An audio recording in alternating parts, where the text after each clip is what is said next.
What's happening, family? It's Cat Sports again, back for another afternoon with my people. Now, as usual, before I get started, let me give a shout out to the JBT community. It's just boxing talk. We're a group of people that just love to talk boxing. And we're always looking for others to join us. And you don't have to have a podcast.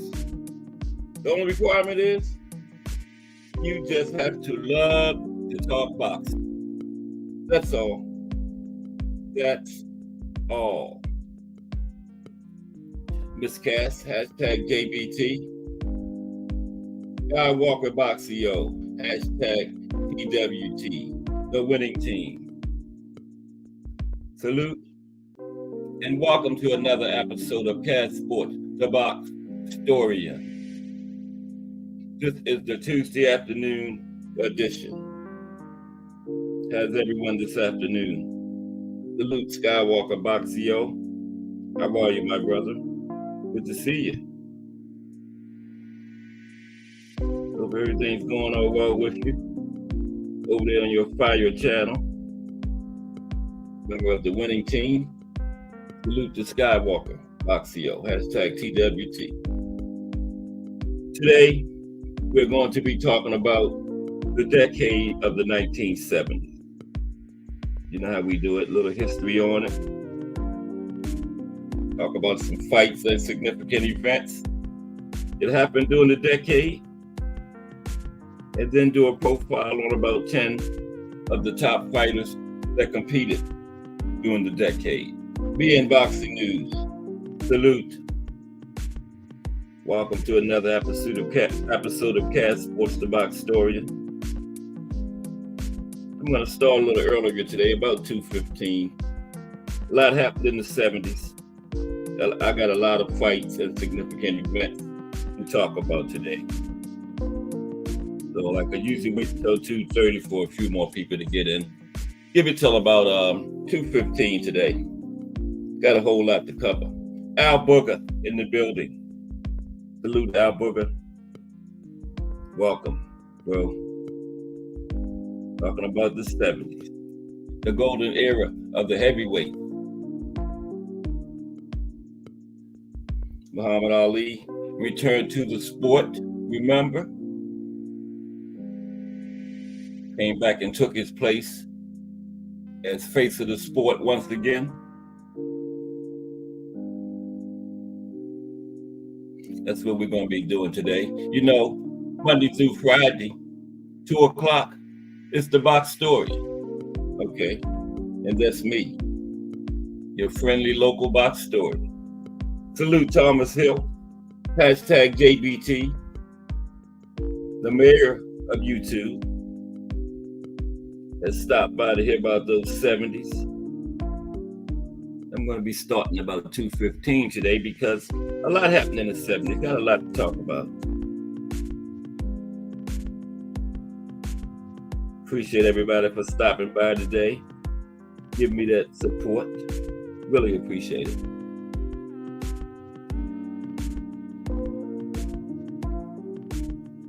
Part of that fire organization, the JBT, Just Boxing Talk. We got a member of the winning team in here too, hashtag TWT, Guy Walker Boxio. A group of Fire channel, knowledgeable men and women, very knowledgeable about the sport of boxing. Everybody give a salute to Skywalker Boxio, hashtag TWT, the winning team. Mm-hmm. Yeah, Bobby Chacon came through in the 70s. He sure did. That's Guy Walker's uncle. I believe that's his mom's brother. Yeah. Mm-hmm. Yeah, the 70s was loaded, man. Had some guys that just ended up being legendary. At the top of about 6 or 7 different divisions, man. Roberto Duran, Alexis Arguello, of course, the heavyweights, Muhammad Ali, George Foreman, Joe Frazier. Jose Napoles was in the 70s. Ken Buchanan. Yeah, we're going to talk about all that in a very few minutes. Plus, this is the Pro Box week. We got 2 cards Saturday. Abdullah Mason is fighting this week. Don't want to miss that one. And we're going to finish up the decades this week. Today is the 70s. Tomorrow, Wednesday, is the 80s. And finally, the 90s. I don't usually come past the 90s. 2000s, all that stuff just happened. That's not history. And then, Friday is Profile Day over here at Cast Sports. This week, the Motor City Cobra himself, Thomas the Hitman Hearns. Don't miss that Friday. I'm sure not going to miss it. That's for sure. No doubt. Here's Miss Cass. Salute, Miss Cass. That's the Executive Vice President of Cast Sports. Miss Cass, hashtag JBT. Executive Vice President, Treasurer, Secretary, brains of the operation. All I do is talk. That's all. Couldn't do it without Miss Cass. For sure. But how was everybody this Tuesday afternoon? Just into another week. These weeks are coming by like crazy, man. You know what I always say? I don't think we have a Saturday. We go from Friday to Sunday and back to Monday. Yeah. But yeah, that's a nice card. We got the big baby card, Abdullah Mason. Another top ranked card. Get there early for Abdullah Mason because he don't play with his food. He gets him up out of there in a hurry. He's fighting some guy named Ronald Ron. He's got a fire name, Ronald Ron, but I hope Ronald Ron brings his pillow Saturday night down there to Houston, Texas, because I got him taking a nap. And it's going to be early. Mm-hmm. Yeah, Alexis Arguello was a beast, Skywalker. Yeah. Down there, lightweight, junior, welterweight. Alexis was a 3-division champion. He went for 4 a couple times, but he didn't quite get the 4th one, but he got 3. Member of the International Hall of Fame. Mm-hmm. Yeah, that 70s was crazy talent. Roberto Duran, but he ruled for 7 or 8 years at lightweight, and then he moved up just to get a challenge because he didn't have a challenge at lightweight. You know, nobody could come close to beating Roberto. The hands of stone, remember? Mm-hmm. That's quite a name for his nickname for a boxer. The hands of stone.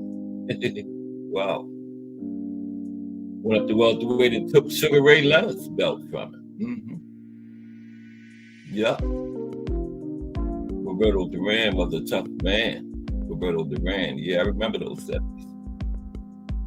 He ran through those 70s like a scissor cutting through a piece of paper, a sheet of paper. Yeah. We're going to talk about it. Get ready to get started because I got a lot today. I usually wait until 2:30 for some more people to get in, but got a lot of fights and significant events went on in the 70s, so let's get into it. Yeah, Bobby Chacon, that's right, Skywalker. I forgot about Bobby. Yeah, Bobby was what, lightweight, something like that, I can't remember. Yeah, was in some pretty good fights. I think he went on up into the 80s a little bit, didn't he? Yeah.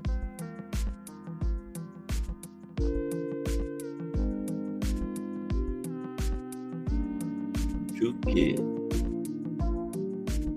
Okay, what we're doing today, history of boxing in the decade of the 1970s. Okay, let's do it. Now, you see all those bad men on the screen, don't you? Yeah. That's Joe Frazier from left to right, Muhammad Ali, George Foreman, Roberto Duran. I think that's can't call his name. I got it written down here. Somebody tell me who that is all the way to the right. It's not Alexis.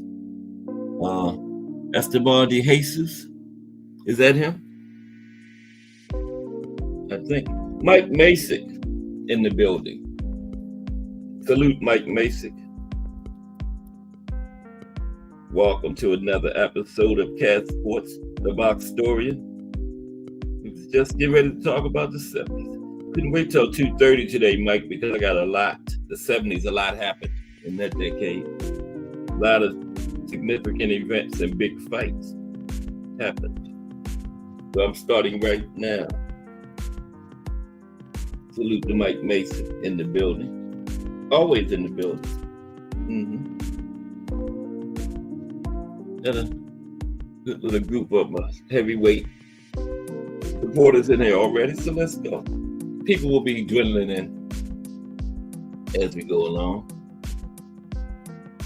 Now, during the 1970s, boxing was characterized by dominating champions and history-making rivalries. Yeah, we had some rivalries.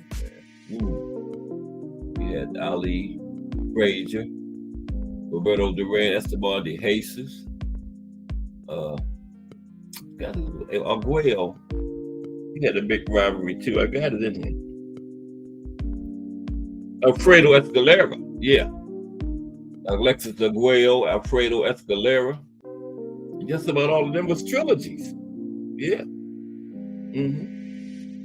They sure were. All that in that one decade. The golden era for the heavyweights.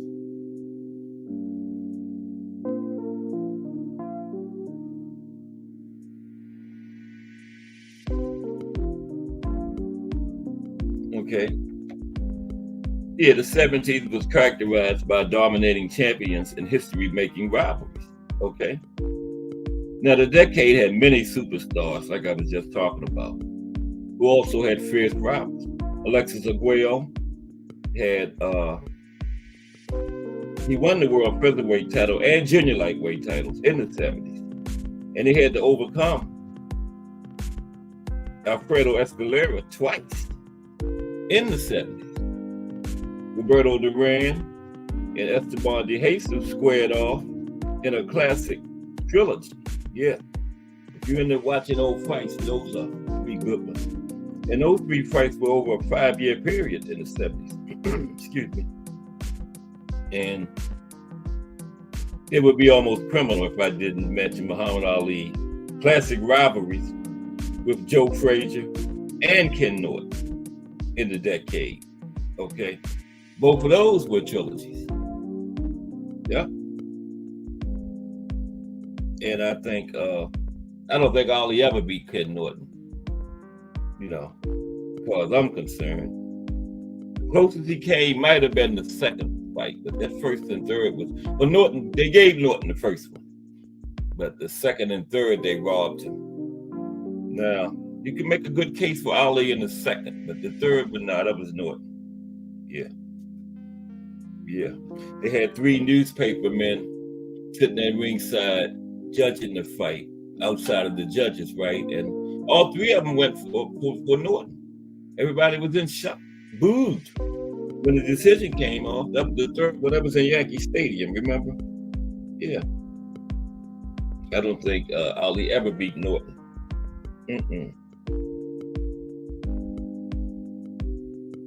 Yeah.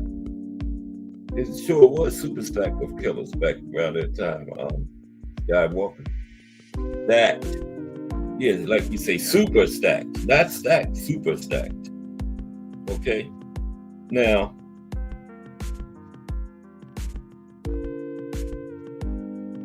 there were at least 6 divisions who had world champions who could be considered as dominant champions.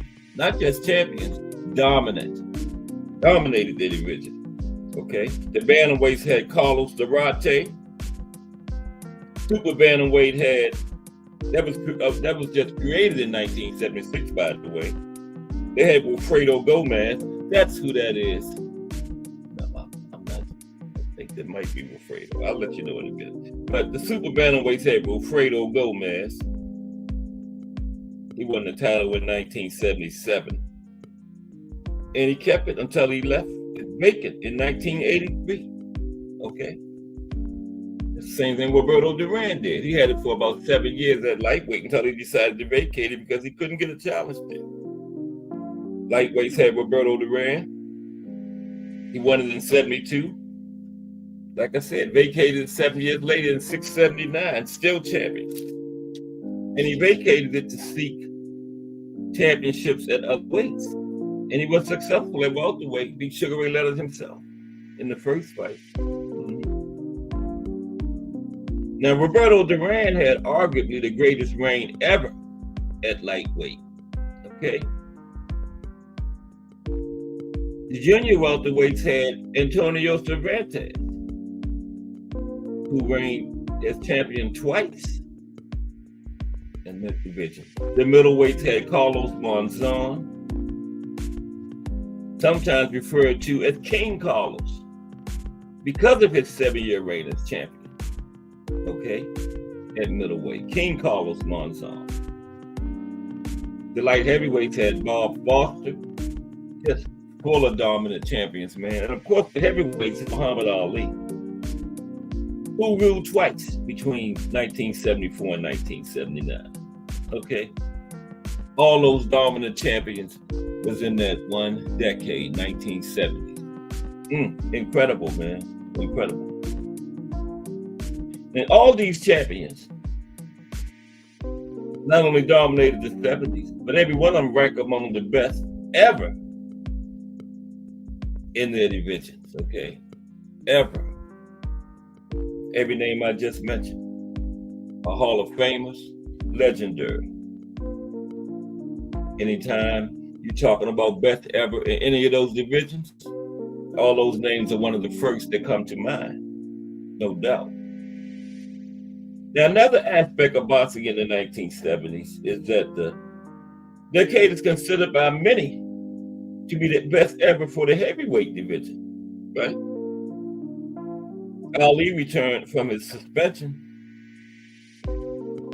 and forced retirement. He came back in 1970. Remember? There's Remo. Hashtag Let's Talk Fashion. Hashtag JBT. J Hardcore. Salute, gentlemen. Welcome to another episode of Cat Sports, the Box Historian. 1970s today. I was just talking about all these legendary champions we had in the 70s. In case you missed it, we had Alfredo Escalera. We had Alexis Arguello, The Hands of Stone, Roberto Duran, Esteban de Jesus, King Carlos Monzon, okay, Wilfredo Gomez, all of those guys in that one decade. Jose Tapalas. We had Skywalker was in the building. His uncle, Bobby Chacon, was a bad man in the 70s too. Yeah, that's Skywalker's uncle. Your mom's brother, right, Skywalker? Yes. Incredible. Okay, let's continue.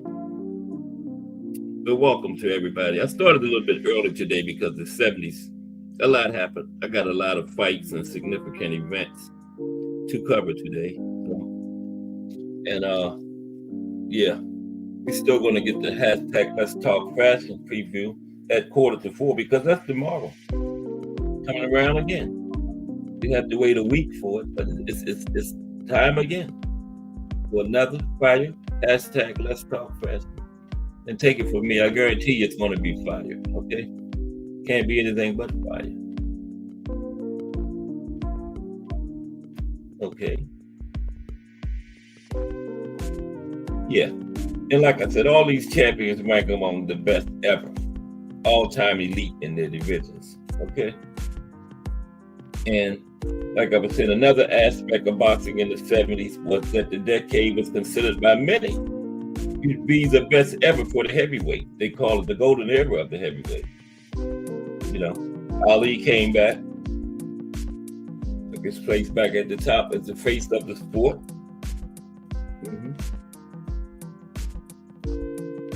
Yep.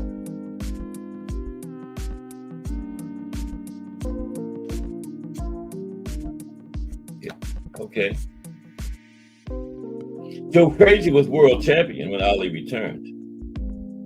Former world champions Jimmy Ellis and Floyd Patterson, as well as other heavyweight champions like George Foreman. We had Oscar Bonavena, Jerry Quarry, Ernie Shavers, Leon Spinks, Ken Norton, as well as Larry Holmes, Ron Stander, Chuck Webner, Jose Roman, light heavyweight champion Bob Foster, John Tate, Jimmy Young, Ron Laws, Joe Butner, Scott Liddell, and many others. I could name all the heavyweight superstars, just spend the whole show just naming them. And all those guys added intrigue to the division. Shavers, Liddell, Butner. A couple of those guys were never champions, but they would have been in any other era if they had, but they just happened to fight in the golden age. Man. Everybody couldn't be champion. There was just so many of them back then. Now, when Ali returned, he won the North American Boxing Federation title, NABF heavyweight title, in December 1970. He beat Oscar Bonavena. Did I mention Oscar? Yeah, people did mention Oscar. Oscar Bonavena too. Now, Ali's conviction was overturned in 71. And that was the same year he suffered his first career loss to Joe Frazier in an attempt to regain his titles. That was called the Fight of the Century. Okay. He was attempting to regain his titles that were stripped from him 2 years earlier, 67. Now, Ali later did regain his titles from George Foreman in October 1974 during the famous Rumble in the Jungle fight. But he later lost them to Leon Spinks in February 1978. He did avenge that loss half a year later, same year, to regain 2 of the 3 titles back. But then he only fought 2 more times after that before retiring in 1981. And he lost both of those fights. Had no business still fighting. And there were not just Ali, there were epic fights between other heavyweight greats too, such as Joe Frazier, Larry Holmes, George Foreman, Floyd Patterson, Ken Norton, Leon Spinks, and Chuck Webner. And remember, Chuck Webner was the inspiration behind the Rocky movie. Okay, that was first film released in 1976. Yeah, that came from Chuck Webner.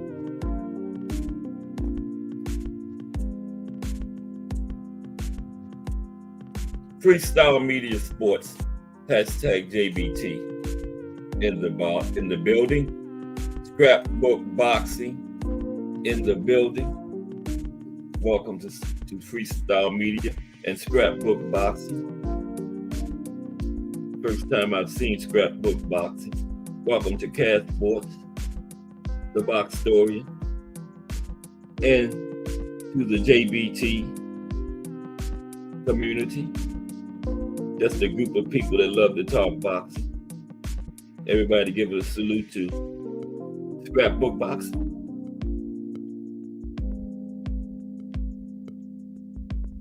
Okay. Appreciate you stopping by. I hope you enjoy the show. Okay, let's continue. That's right. I always write everybody down. It's getting to be now that I'm starting to get so many people. I don't have time to keep writing down names. Used to be like 3 or 4 people, but let's continue. Okay. Now, George Foreman was also in the 70s. He had two careers, remember, came back in the 90s. But he first retired in 1977 at the age of 28, right? After losing to Jimmy Young. And like I said, he wouldn't compete again for 10 years. So came back in the late 80s. Okay. Mike Grimm in the building. Salute to Mike Grimm. Good to see you again, Mike. Talking about the 1970s today. Yeah. Yeah, Big George came back in the late 80s. Became the oldest man to ever win a title. But we'll get into that in a couple of days in the 90s. Now, not just the boxers with significant things in the 70s, we also had famous promoters. Bob Arum and Don King became prominent in the decade of the 1970s. You remember them? These two larger-than-life figures who came from entirely different backgrounds and are polar opposites remain intertwined throughout the decade through boxing. Okay? Arum is a white Harvard graduate, a New Yorker, and former prosecutor, while King is a black numbers runner and ex-convict from Cleveland. That's polar opposites. And these two butted heads numerous times in the 70s. They cursed each other out. They sued each other. They bickered like children and even got physical with each other. But love them or hate them, both of them were integral parts of our sport in the 1970s. Bob Arum and Don King. And in 2024, both still active in boxing. Yeah. So we're going to get ready to talk about some fights and significant events. But let's sum up the 70s real quick now, okay? Now, the decade ushered in what was arguably the best period for the heavyweight division. Okay, remember Ali came back from his forced retirement and returned to his position as the face of the sport. That happened in the 70s. In the 70s, the boxing had dominant champions in numerous divisions, like I was just talking about. And after the increases in popularity of the sport in the 50s and 60s, the 70s made it even more popular. And as boxing entered the 80s, it was in great shape here in the United States and internationally. Okay? The 70s left it in very good hands. And then we're going to deal with the 80s tomorrow. Now let's talk about some fights. Some of the fights, big fights in the 70s and some other significant events that went down in the decade, okay? Get my slide presentation ready. I'm right today. I got everything lined up. I got a system down too. But how's everybody doing this Tuesday afternoon? Getting back into the week. It's a Pro Box week. It's a hashtag Let's Talk Fashion tomorrow. We live large here, okay? And guess what? Abdullah Mason fights this weekend. I can't wait for that, man. I love seeing that youngster fight. Get there early. Get your bathroom breaks. Go into the kitchen in before it starts because you'll come back. They'll be raising Abdullah's hand, and the doctor will be over there shining the light in his opponent's eyes, seeing if he's okay. Yeah. Also, Big Baby. The second Big Baby. Right? Okay. Let's salute to everybody. I appreciate you stopping by.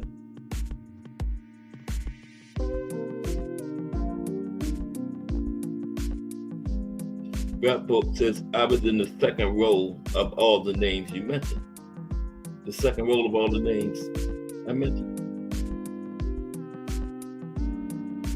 After studying for the game for 50 years. Okay. Appreciate your Scrapbook boxing. Hope you enjoy the show. Okay. We're going to talk about some fights and significant events now. Gotta get situated here. I gotta bring my laptop closer. Okay. We're going to start with 1970 because that was the first year of the decade, right? What better place to start at? At the beginning. Keep on doing this every day. Trying to take the cursor and go to the top of the screen and it won't move because I'm already at the top of the screen. That's crazy. Okay. On February 16th, 1970,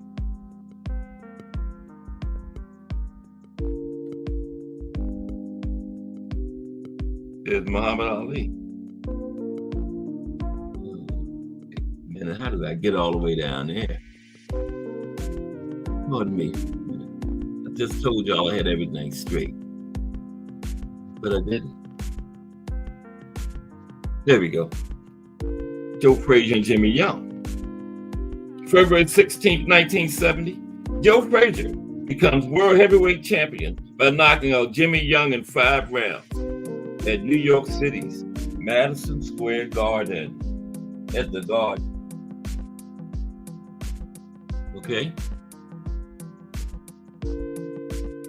On October 26th, 1970, it is Muhammad.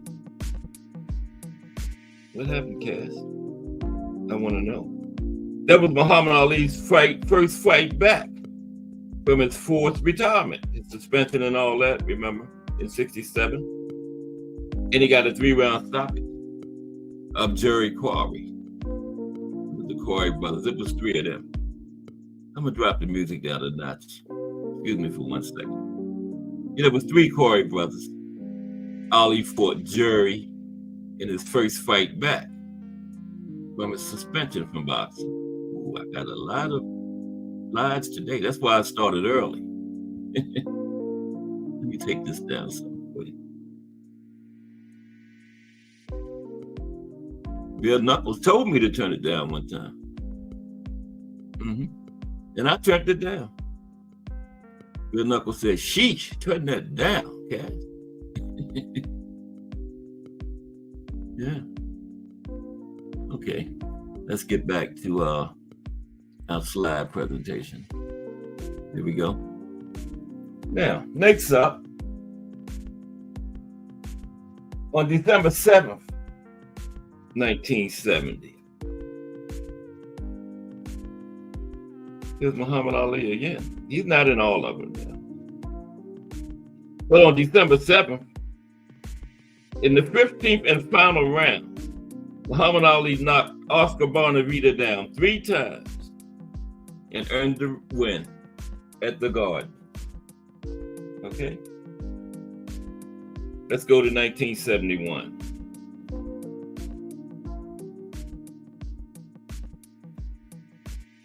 On March 8th, 1971, y'all already know what happened there. Fight of the century, right? As Muhammad tried to get his belt back, his titles back for the first time. There they go. Muhammad Ali and Smoking Joe Frazier in their first meeting. On March 8th, 1971, the fight of the century before a jet-set crowd that included Cher, Frank Sinatra, Woody Allen, Mia Farrow, Diana Ross, and others. Frank Sinatra was the photographer. He couldn't get tickets, so he decided to be the photographer. Joe Frazier dropped Muhammad Ali in the 15th round and won a unanimous decision to retain the world's heavyweight title. Of course, where else? The Garden, right? Next up was March 16th, 1971. And what turned out to be Henry Cooper's final fight, he's the one that dropped Muhammad Ali over there, the Englishman. This was his final fight. He lost to Joe Buckner, another Englishman.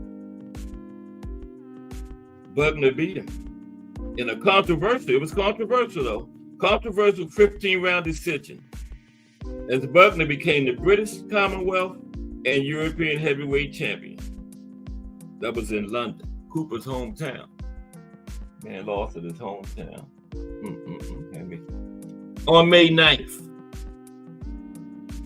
1971. Yeah, me and Bruce Gass lived through all this. Okay. I don't think there's anybody else in here yet that was born then. And there's Bruce Gass, boxing, jazz, and more. What's up, Bruce Gass? How are you today, bro?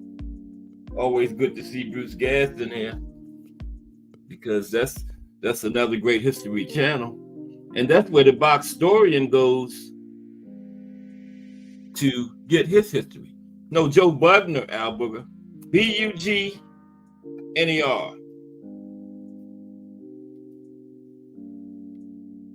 I'm kind of rushing, so I might have. What did you say? I might have said Budden or whatever you got up there. That's his name right there, though. Bugner. If I said Budden, pardon me. Joe Bugner. Okay. Oh, the scrapbook boxing. Yeah, he was telling us about some things, Bruce, before you came in. Lonnie Lee, hashtag JBT in the building. What's up, Lonnie Lee? Lonnie Lee is a heavyweight Cash Sports and JBT supporter. I mean, heavyweight. Salute to Lonnie Lee, everybody in the building. All right, off work, easy at home, or on his way home at the red light texting, but he's in here. Welcome, Lonnie. We going through the 70s today. Okay. Then I forgot where it was at, but there it is right there. May 9th, 1971. Yeah. It's Carlos. Say May 9th. Oh, excuse me for a second. Yeah, March 16th. Yeah. Carlos Monzon. There he is. On May 9th, 1971, Carlos Monzon retains his title with a 3-round knockout of Nino Benvenuti in Monte Carlo. It was Benvenuti's last fight. He lost his last fight to Carlos. Okay. Then, on July the 26th, 1971, former world heavyweight champion Muhammad Ali beats his friend and gym mate, former heavyweight champion Jimmy Ellis, by a knockout in round 12 in Houston. And the story with this fight, you know, Jimmy Ellis was from Louisville too, and Angelo Dundee were both their trainers, but he was in Jimmy Ellis's corner for this fight because he was also Jimmy Ellis's manager, and you got a higher percentage as manager than trainer. So Angelo decided to be in Jimmy Ellis's corner. I didn't know who Ali had picked up, but Angelo did go back to Ali after that fight, and I forgot who Ali picked up as his trainer. Scrapbook probably knows. Do you know who Ali picked up for that fight, Scrapbook, when Angelo was in Jimmy Ellis's corner? Because he trained both of them. I had got it written down. I should have had it right here. I'm sorry. Scrapbook probably knows, or Bruce Gass. But yeah, Angelo did go back to Ali after that fight. But for that one fight, he trained Jimmy Ellis because he was also his manager. High percentage went to manager than trainer, so no brainer for Angelo. Old school, hashtag JBT in the building. William Old School Orange. I'll just say old school. And he's hashtag JBT. That JBT looks good on there, Old School. That JBT is going to be all over YouTube. Because between William Old School Orange and Thomas Hill, every channel on YouTube will see that JBT. Okay? Those, they everywhere. They be in channels we don't even know about. Salute to William Old School and Thomas Hill. Okay. Okay. I gotta shift down some. If I can find my cursor. There it is. Okay, now we go to August 9th, 1971. Okay, that looks like Bob Foster. Yeah. No, it ain't. Oh my goodness. No, it ain't. No, it ain't. Rodrigo Valdez. Well, that's Rodrigo on the left. Rodrigo Valdez beats Bobby Cassidy by 10-round unanimous decision in New York, but gets infected with hepatitis, which Cassidy did not know he had before entering the ring. Both fighters were then quarantined after the fight. Wow, isn't that something? Wow. Yeah. Okay. Finally, in 1971, November 5th, I got a good system working today, and I'm jumping right through these slides, all in order. Good job, Cass. November 5th. Don't speak too soon there. November 5th, 1971. That's Pedro Carrasco right there. He becomes Spain's second world boxing champion when he beat Mando Ramos by an 11th round disqualification in Madrid, Spain. He picked up the vacant world lightweight title. This fight was extremely controversial. Ramos was disqualified because after Carrasco hit the deck in round 11, now check this out. The referee decided to declare Carrasco the winner because he wasn't sure if Carrasco had been felled by a punch or a push. How about just wave the knockdown off and continue to fight, man? The referee said he wasn't sure whether it was a push or a punch, so he disqualified the man. How do you disqualify the man if he wasn't sure? He must have been related to Tony Weeks or something. Ain't that crazy? He didn't know whether the man was knocked down by a punch or a push, so he disqualified the other guy. And a title was at stake. That's crazy, man. That sounds like something Tony Weeks would do. Let's go to 1972. Okay? April 7th, 1972. It is Bob Foster. I got a little ahead of myself. Bob Foster wins the WBA World Light Heavyweight title, unifying it once again with his WBC championship.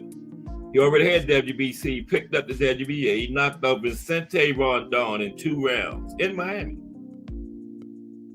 Rondon had become the second Latin American World Light Heavyweight champion when the WBA recognized him after Foster refused to defend the championship against him. But the WBC had kept Foster as world champion. But once they took it from Foster and gave it to Rondon, then Foster finally fought him and beat him. I don't know why he wouldn't just fight him at first, before he had to give the belt up. Wouldn't that have made sense? You beat the man in what, 2 rounds? 2 rounds. But he refused to fight him originally. I don't understand that. I don't understand that. Old school always got something going on. Oh, he's talking to scrapbook. Okay, let's move on. We're in 1972. That's why I started early, because I got a lot today. Okay. We got the, hashtag Let's Talk Fashion Preview coming up at 3:45. If we don't finish 70 today, we continue 70s tomorrow and pick up on 80s. But we getting that hashtag Let's Talk Fashion Preview at 3:45, because I want to know what's going on tomorrow. We will always come up with something for you. On June 26, 1972. Right, I'm already in April. How can it be January? June 26. I got my system going on and I just broke it. That. Okay. June 26, 1972. The Hands of Stone.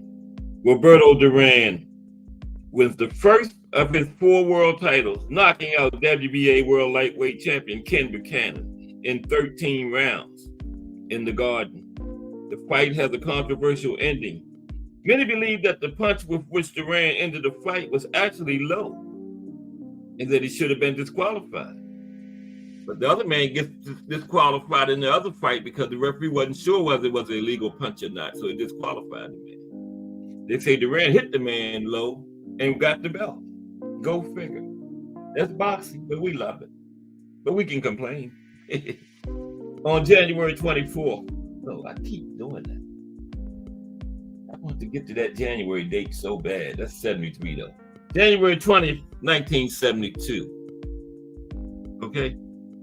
We're still in 72. January 20th, 1972. No, yes. September 20th, 1972. Here's Muhammad again. Muhammad Ali beats Floyd Patterson by a knockout in round 7 of their rematch. Held at New York, it is Patterson's last professional fight. He retired with a record of 55 wins, 8 losses, 1 draw, 40 knockouts. That was Floyd's last fight. Right there. Finally, for 1972, November 17th, 1972. It's Esteban de Jesus and Roberto Duran. Ooh, that was a trilogy there. If you're into watching old fights, all 3 of them, man. But November 17th, 1972 was the first one of their trilogy. Okay? Esteban de Jesus begins his trilogy of fights with Roberto Duran by defeating the world lightweight champion by a 10-round unanimous decision in the Garden. That was Duran's first career defeat. Yeah, at the hands of Esteban de Jesus. Let's go to 1973. Also go back to the top. We're going to 1973. I was about 12 years old. Yeah, I'm old. Okay. Remo don't like old people. January 22nd, 1973. Old people carry that tool though, Remo. I don't want no smoke though. January 22nd, 1973. Big George. Okay? Big George Foreman becomes world heavyweight champion, defeating Joe Frazier by knockout in the 2nd round at Kingston, Jamaica. Okay?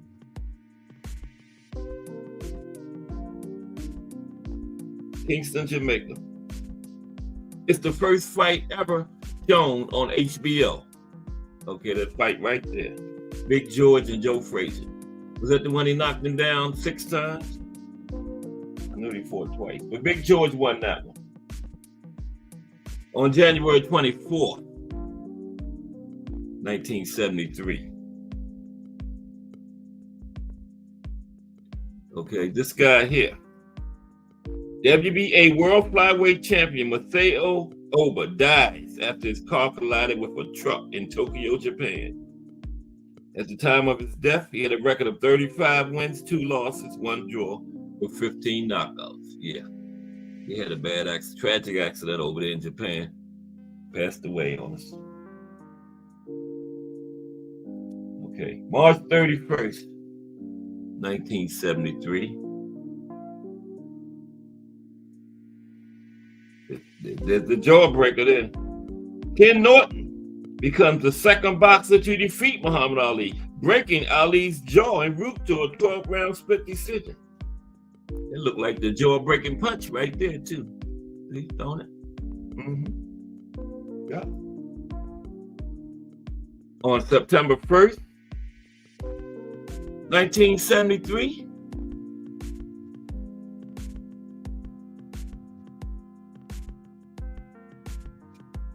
it's Big George again. George Foreman retains his world heavyweight title with a 1st-round knockout over Jose Roman, who becomes the first Puerto Rican to challenge for the world heavyweight championship. Okay, Jose Roman was the first Puerto Rican to fight for the world heavyweight championship, but he got knocked out. But he wasn't afraid. He made history. Okay. It wasn't history getting knocked out by Big George, and Big George was knocking them all out around that time. He even spoke to Joe Frazier. On November 3rd, 1973, November 3rd, 1973. Okay, that's Arnold Taylor. Arnold Taylor got knocked down 4 times, but he still survived and knocked out WBA World Bantamweight Champion Romeo Anaya in 14 rounds to win the world title in Johannesburg, South Africa, in what boxing writer Chris Gravenstein called probably the most murderous and dramatic fight in South African history. Finally, on December 1st, 1973. Told you I got them lined up today. There's Bob again. In the first fight pitting a black man against a white man in South African history, Bob Foster, an African American, that's him on the screen, obviously, that's the black man, retained his world light heavyweight championship with a 15-round unanimous decision over Pierre Forey. It was, in addition, Foster's second 15-round decision win over Forey. But the first one was over here, okay? That next one, they went this first time, a black man for the white man in South Africa. I don't know why that's significant, you know. But that was the time of apartheid and all that kind of stuff, you know, so it's a wonder they allowed that. So I see the significance of it. Okay, let's go to 1974. First, I'm gonna take a drink of this juice I got here. I got a Ever Fresh lime. That thing is good. I got ice floating around in it, but I was saving it for the show. Been in the freezer all morning. Woo. I could have made a commercial for them. The way my face got when I took that drink. Okay, we're now in 1974. Ladies and gentlemen, there's Aunt McQueen in the building.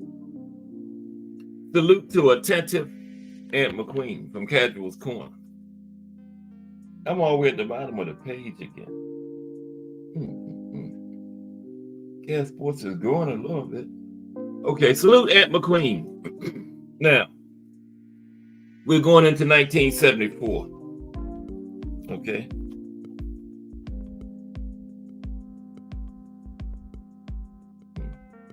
On January 28th, 1974, that's my sister's birthday.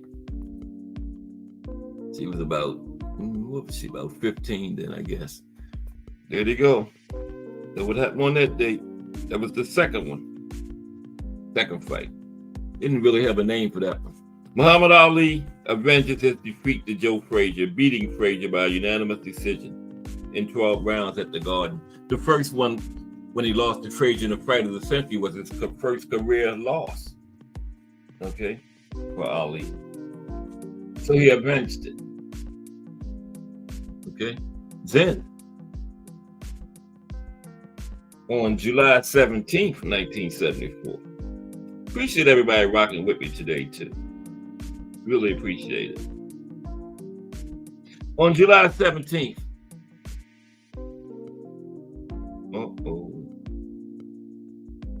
1974. Oh, that's.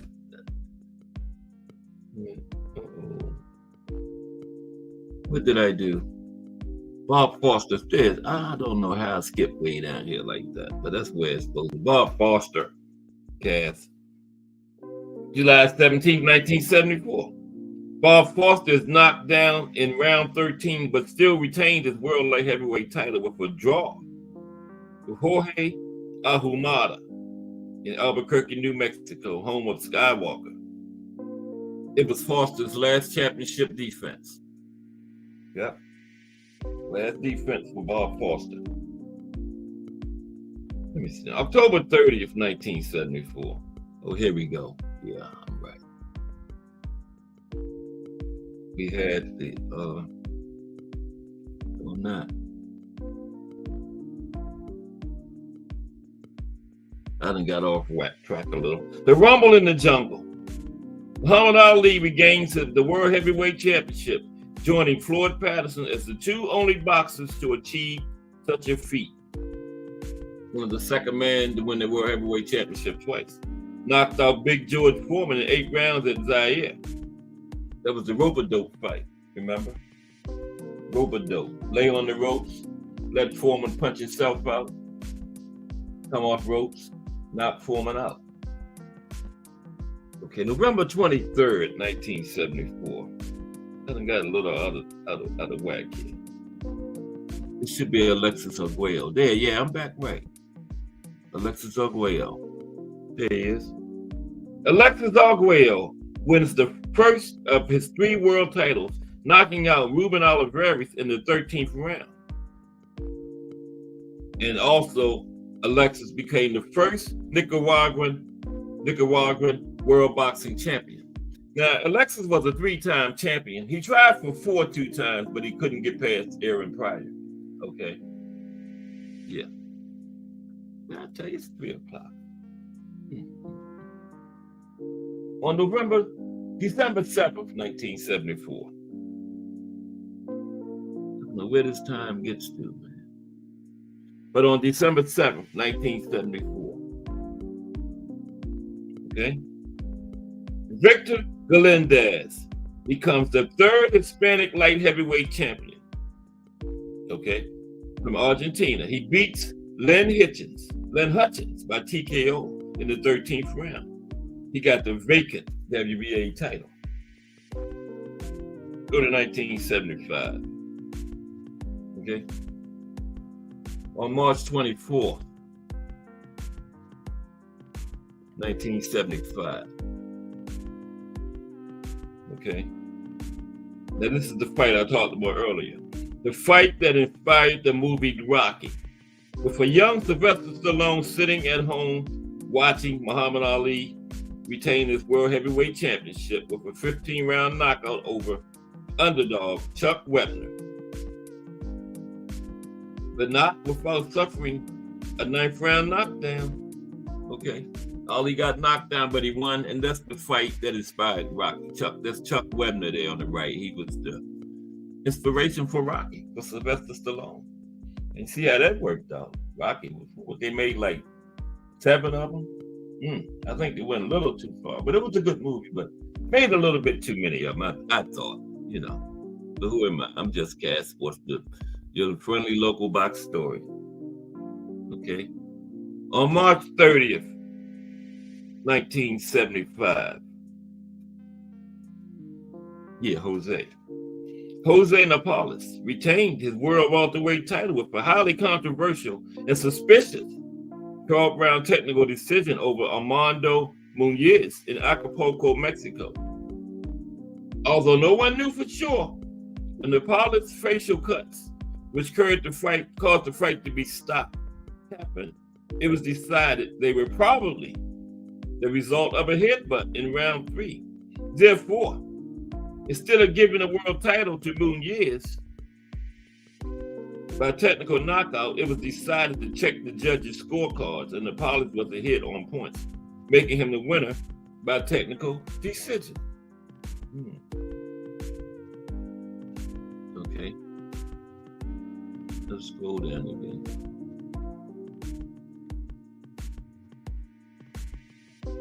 Okay, now 1975. What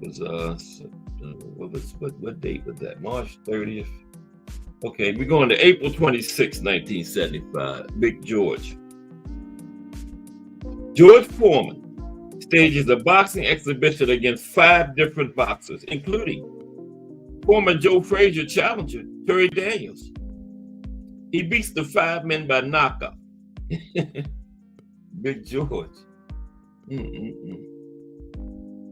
July 15th, 1975. Wow. Big George beat all 5 of them. Couldn't beat Muhammad, though, over there in the jungle.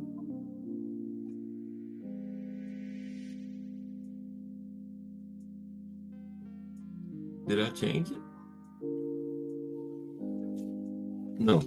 Now, with only 2 previous professional fights, Thailand's Thensak Muinsuring makes history by winning a WBO World Junior Welterweight title, knocking out world champion Jose Fernandez. He becomes the fastest boxer to reach a world championship after his debut fight.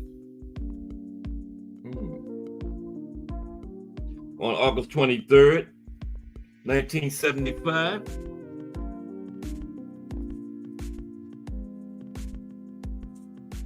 the first World Junior Flyweight World Champion fight sees Jaime Rios beat Rigoberto Marcano by decision in 15 rounds in Panama City to become the WBA World Champion.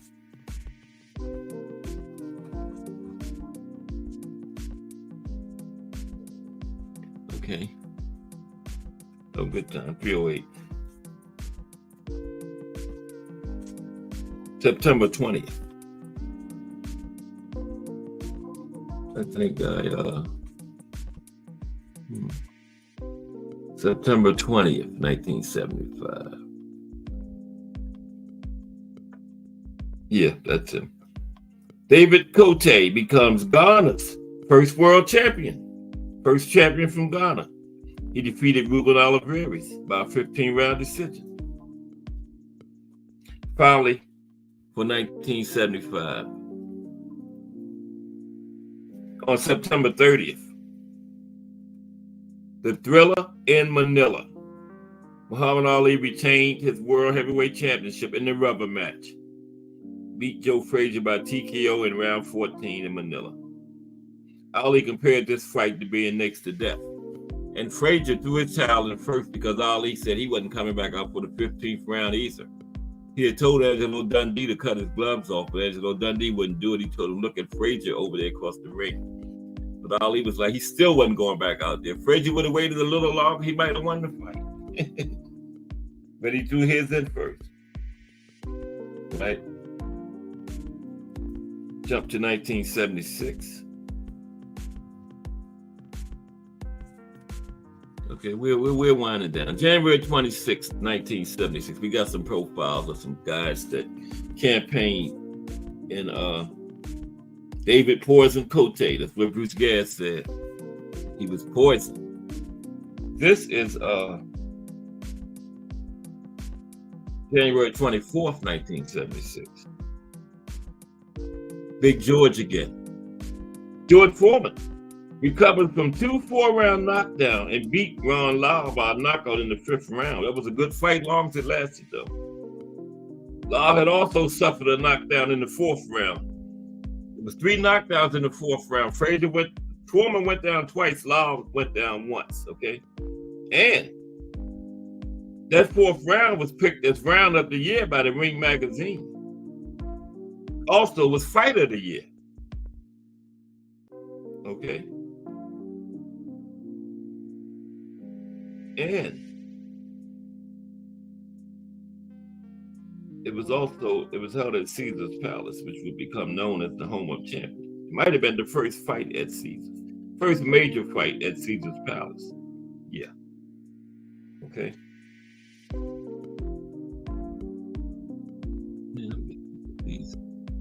Okay. Had to come down some. Next is March 17th, 1976. Wilfred on the scene. Wilfred Benitez becomes, at age 17, the youngest world champion in boxing history.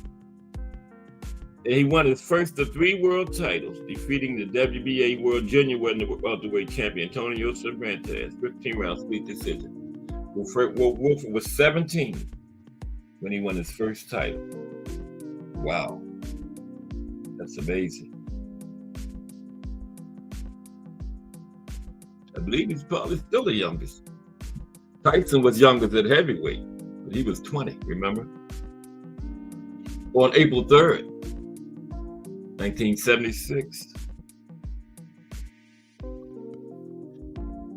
Oh, I couldn't find a picture for these guys. But this was the first junior featherweight world title fight in history. Rigoberto Riasco knocked out him in 10 rounds at Panama City, Panama, to win the vacant title. I'm not even going to try that name. Excuse me for a minute. One moment, please. Okay. I'll be right with you. 3 more seconds. I'm putting this guy's name in the chat so y'all can see why I didn't even attempt it. Now, I got his last name, Wakayama. But that first one is what got me.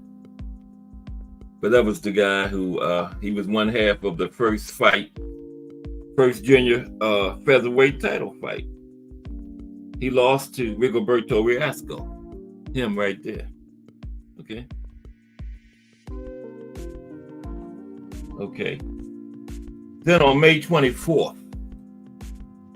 1976, Muhammad Ali knocked out Richard Dunn in 5 rounds to retain his undisputed heavyweight championship. For Ali, it was his 37th and final knockout of his Hall of Fame career. Last knockout for Ali. May 24th. Appreciate everybody rocking with me, though. Really appreciate it. Up on my young channel, bro. Part of this Fire JBT network. I'm just trying to keep up with these other Fire channels we got here. Okay. September 28th, 1976. That's Ken Norton and Ali. This was their 3rd fight of their trilogy. Ali retained the World Heavyweight Championship with a very disputed, 15-round unanimous decision over Ken Norton. I thought Norton won all 3 of them, to be honest with you. 1977, winding down. 3 more years to go. On January 16th, yeah, I thought Norton won all 3 of those fights, man. They gave him the first one when he broke Ali's jaw, but the second one. If Ali won any of them, I would say the second one. But Norton definitely won that 3rd one. Jay Hardcore says this is his first fight he ever watched. Ali versus Norton. And the Hardcore was born. Yeah. Who you think won that one, Jay? They gave to Ali. I thought they robbed Norton. I really did. But on January 16th, 1977, there's the Eastern Assassin in front of an ABC national television audience. Future Hall of Famer Larry Holmes defeated Tom Prater in an 8-round unanimous decision on board the USS Lexington in Pensacola, Florida. On board the ship, okay? I've been to Pensacola too. And you know, I was stationed in Pensacola, and the first time I went there, it was wintertime. I left Baltimore Washington International. I was like, oh yeah, I'm going to Florida. I got to Pensacola. It was colder than it was up here in Baltimore in Florida, in Pensacola. That was crazy. On March 17th, 1977, here's Jimmy Young. Jimmy Young beat George Foreman. That was a good fight by a 12-round unanimous decision at the Roberto Clemente Coliseum in Puerto Rico. After the fight, Foreman has a religious experience, becomes a newborn Christian, and retires from boxing. That was when he left for the first time, George Foreman. That was his last fight, was a loss to Jimmy Young. Yeah. He went back in the dress. I heard him speak about that. Went back in the dressing room, had a religious experience. Yeah. He became a minister. But he did come back to boxing. We know the story about that. March 30th, 1977. No, it can't be March 30th. It's got July 30th. Yeah. 1977. Who is he? Well, that's Carlos. Carlos Monzon recovers from a 2nd-round knockdown. King Carlos Monzon, that is, and retains his world middleweight championship, 15-round decision over Rodrigo Valdez in their rematch. That was a good fight, too. Now, Monzon broke the all-time record of defenses at the middleweight division with 14 successful defenses. And he retired after this fight. He broke the record for successful defenses, then retired. King Carlos Monzon. 2 more years. Let's go to 78. Yeah, we're going to get everything in. We're going to get the hashtag Let's Talk Fashion preview in. We're going to get it all in. Yep. I haven't been paying attention to the chat. Okay. Forgive me. We're in 1978, right? January 21st, 1978. Roberto, the hands of stone. January 21st, 1978. This was the last fight in Duran and Esteban de Jesus' trilogy. Roberto unified the WBA with the WBC.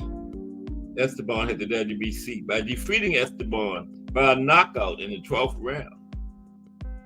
Now, Duran had been stripped of the WBC belt for failing to fight Ismazu Suzuki in a world championship fight. Suzuki later won the WBC belt and lost it due to Jesus. That's how this fight became, unification. Jesus ended up winning, but Duran got it back. When I first saw this picture, I was like, I didn't know Roberto Duran fought Manny Pacquiao. But that's Esteban de Jesus. I thought it was Manny Pacquiao at first glimpse. I was like, how'd Duran fight Pacquiao? But that's Esteban. Okay. On February 15th, 1978, you know what happened on that day? The novice changed. Leon Spinks, a novice who had only had 7 professional fights, wins the undisputed World Heavyweight Championship, defeating Muhammad Ali by a 15-round split decision in Las Vegas. And it should have been unanimous. One judge tried to cheat and give it to Ali. Okay. Yeah, that was old school's idea, that old timers show. It sure was. Okay, we're winding down. Just got one more year. On March 18th, 1978. Now, recognition of World Heavyweight Champion. They had 4. The WBC had 4 heavyweight champions in 4 months. Okay. After Leon Spinks beat Ali, he was supposed to fight. The WBC wanted him to fight Norton, their champ, fight Norton. Leon Spinks agreed to fight Ali, so the WBC stripped him and gave it to Norton. That's the third, because Ali had it, Spinks had it. Norton became the 3rd WBC champion. Then Norton lost the belt to Holmes. All that happened in a 4-month period. Had 4 champions in 4 months. That was incredible. Yeah. Then on June the 9th, 1978, Larry Holmes becomes the WBC, that's what I was just telling you about, became the 4th champion in 4 months. Ali had it, Spinks beat him, Spinks got stripped and gave it to Norton, Holmes beat Norton. 4 champions in 4 months. Incredible. That's a big high turnover there, ain't it? September 15th, 1978.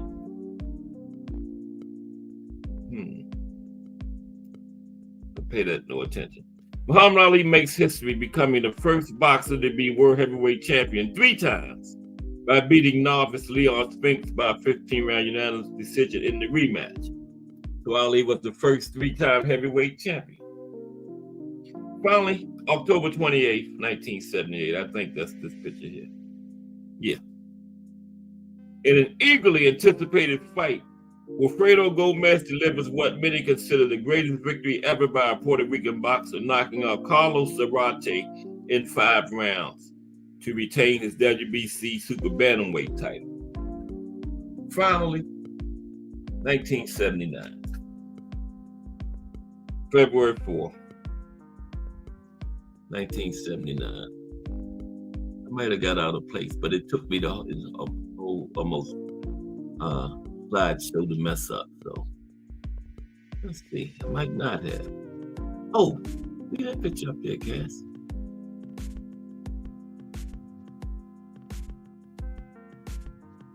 Go back one. Okay. February 4th, 1979. I think that's supposed to be February 14th.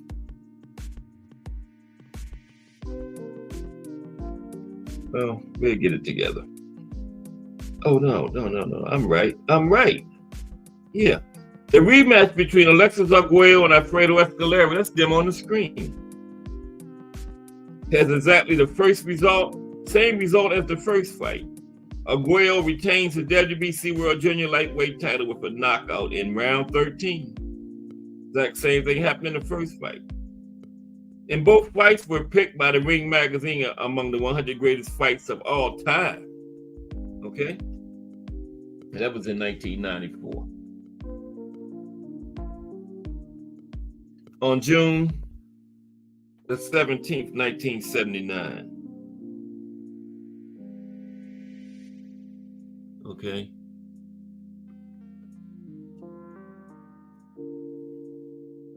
Ring Magazine Fight of the Year. Danny Lopez retains his WBC World Featherweight title by knocking out Mike Ayala in round 15. Ayala later admitted to being high on drugs during the fight.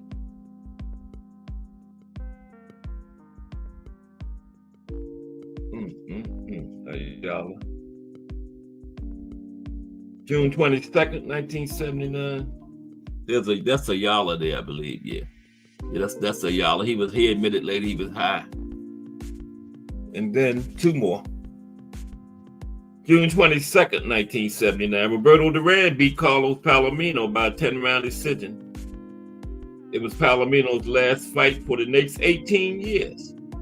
Larry Holmes was also on the card, got a 12th round knockout of Mike Weaver at the guard. And finally, for our significant events of the 70s, on November 30th, 1979.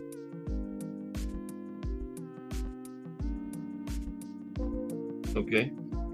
A preview of things to come is Sugar Ray Leonard wins his first of 5 world titles by knocking out Wilfred Benitez in round 15 for the WBC World Welterweight title. Marvin Hagler was also on the card. He got a 15-round decision over Vito Antuofermo in Las Vegas. No, that was the draw. Hagler and Antuofermo had the draw. Okay. So that was it for the fights and significant events. Now, let's do our profile, okay? Today. Give me a minute, please, to get that up. But it won't be but a minute. But how's everybody? Y'all ready for Abdullah Mason? Everybody enjoying the show so far? Scrapbook, you're a historian. You enjoyed the show so far? I hope you did. If you're still here. Melanie Queen 27 in the building. Salute. Melanie Queen 27. All right. What about JBT Queens in the building? Big time JBT supporter. Salute to Melanie Queen 27, everybody. Welcome to another episode of Cat Sports. We're looking at the 1970s today. We're going to look at 10 of the top fighters from the decade. Not the 10 top fighters, 10 of the top fighters from the decade. And then we're going to get a preview of tomorrow's hashtag Let's Talk Fashion from Remo. Okay? I don't want no smoke, Remo. Okay, first person is not Muhammad Ali. That's not Muhammad Ali. That's Bob Foster. I'm gonna get my glasses. First person is Bob Foster. Okay. Appreciate you, Mike Mason. Appreciate you. All your support, bro. Okay. Now that's Bob Foster. Now Bob Foster is one of the top 5 light heavyweights of all time, no doubt. And he's probably the hardest puncher to ever compete at 175, right? His power allowed him to be a legitimate threat as a heavyweight contender. At the same time, he was ruling at light heavyweight. Yeah. Now, Foster first won the light heavyweight undisputed title in 1968 when he beat the great Dick Tiger. And he entered the 70s as a dominant champion. And he retired as reigning light heavyweight champion in 1974. His last fight was a draw with Jorge Ahumada. And after a break of a year, Foster returned to action. Won 5 straight before he got stopped in back-to-back fights in 1978. Then he retired for good. Should have stayed retired. Now, prior to losing to Mustafa Wasajija in 1978, the only fight Foster ever lost at 175 was against Mauro Mina when he was young and still extremely inexperienced, okay? Yeah. See, that's one of those cases where you should have stayed retired, you know. I don't know, maybe they need money, or I don't know, or just the love of the sport.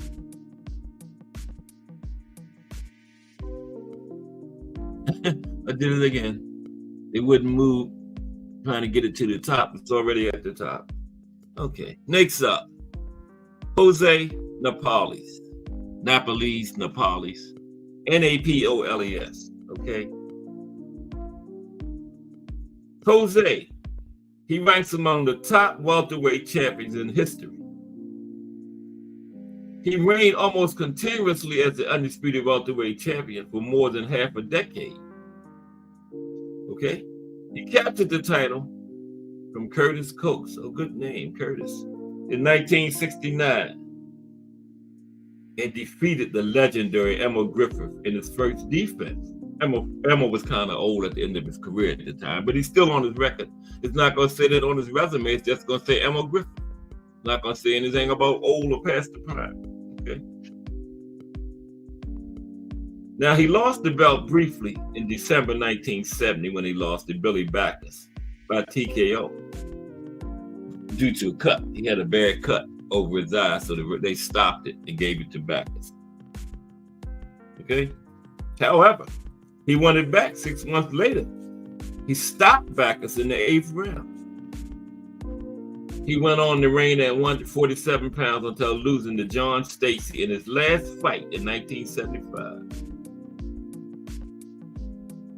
He lost only one time during that 4-year stretch to the great Carlos Monzon in 1974. There ain't nothing to hang your head about losing to Carlos Monzon.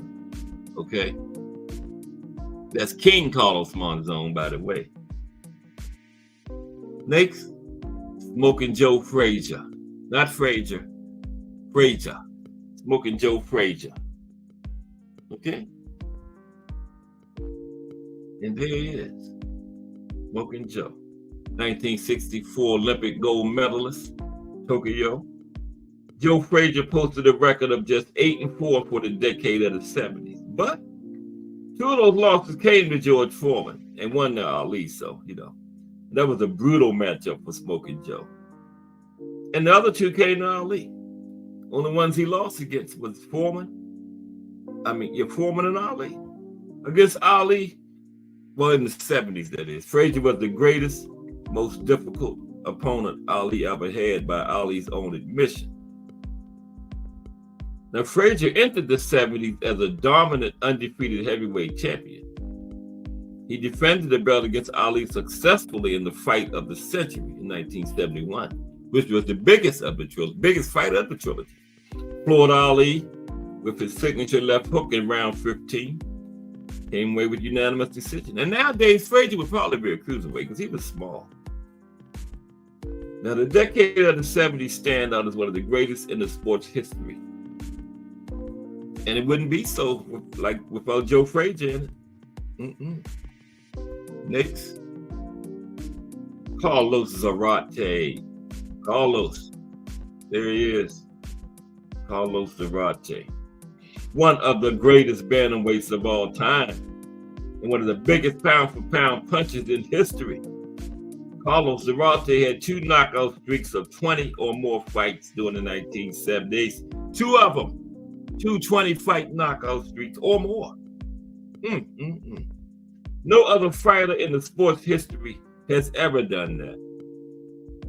Zarate won his first 52 fights before moving up to super bantamweight to challenge Wilfredo Gomez in 1978. Bad move, Carlos.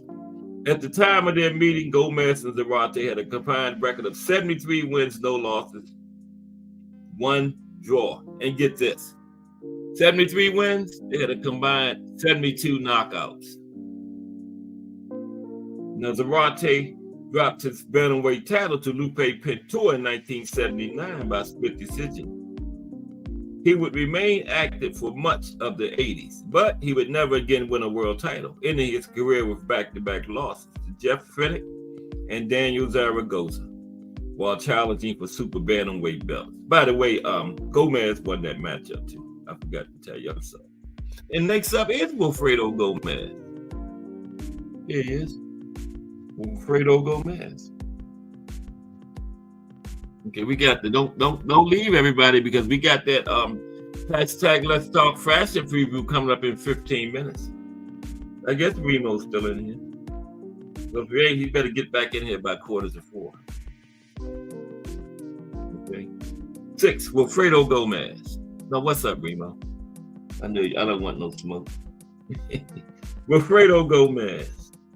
During the 1970s, super bantamweight great Wilfredo Gomez forged one of the most impressive knockout streaks in boxing history.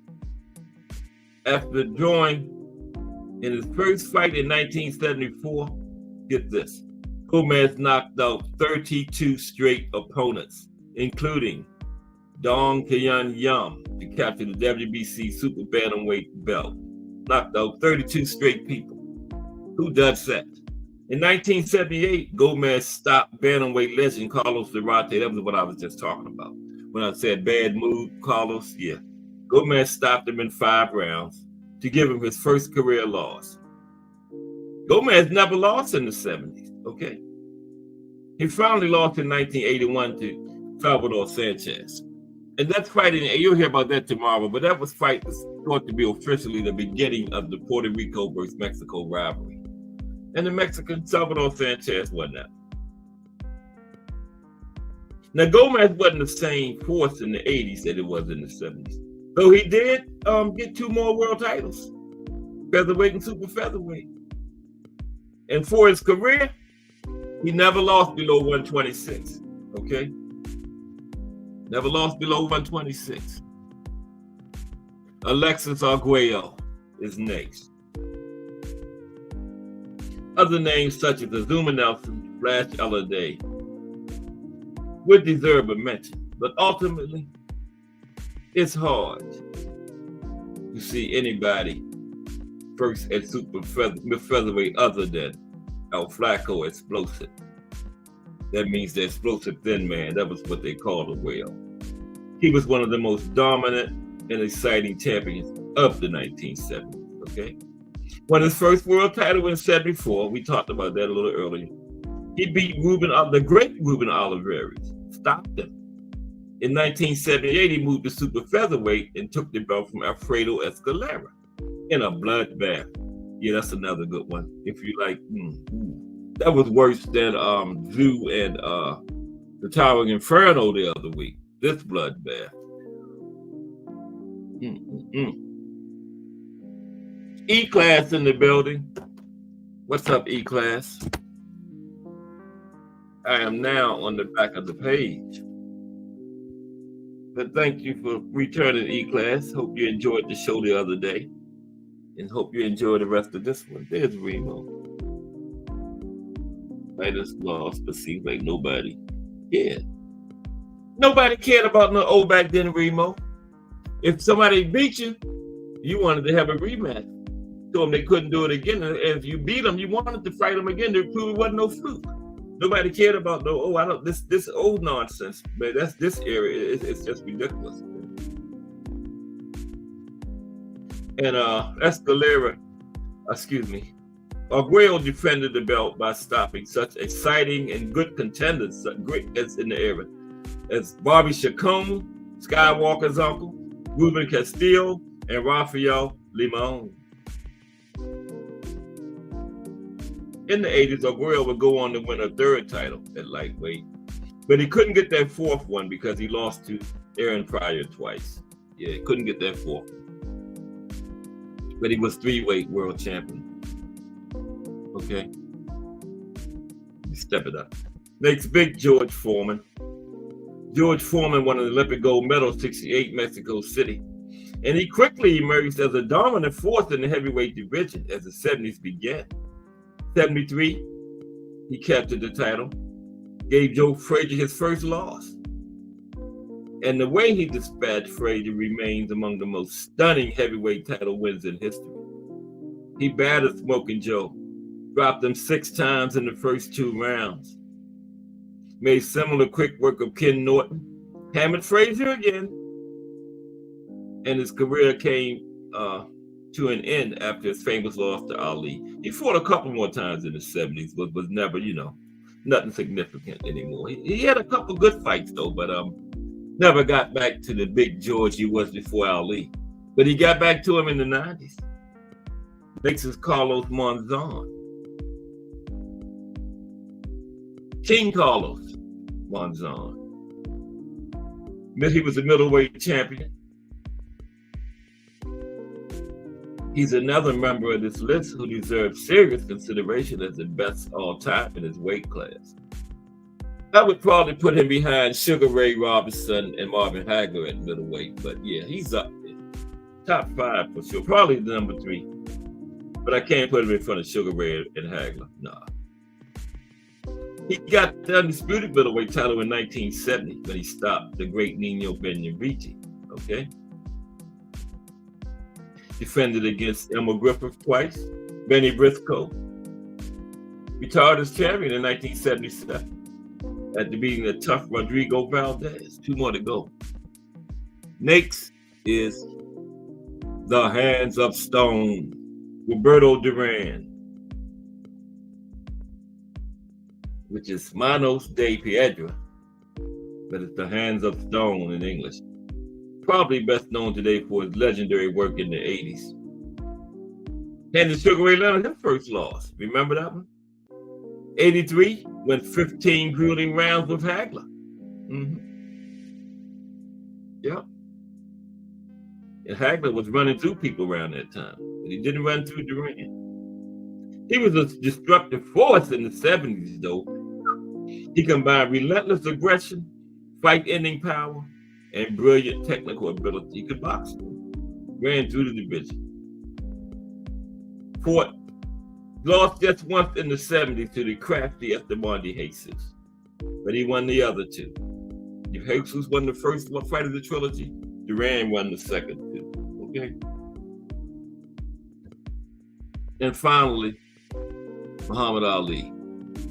We're gonna get to this hashtag. Let's talk. We still got 7 minutes. Worked out perfect. Yeah, Muhammad Ali won the gold in 60. Remember Ali in 60, Frazier in 64, Big George in 68. What a run that was. Remember he got the title from Listed in 64, but we're in the 70s now. Okay. 71, lost for the first time in his career to Joe Frazier. Then he lost to Ken Norton in 73. But he beat both Frazier and Norton. He never beat Norton as far as I'm concerned, but he did beat Frazier twice. Beat Foreman in the Rumble in the Jungle, right? In the great rope-a-dope fight. And Ali stayed around a little bit longer than he should have, but known as the greatest.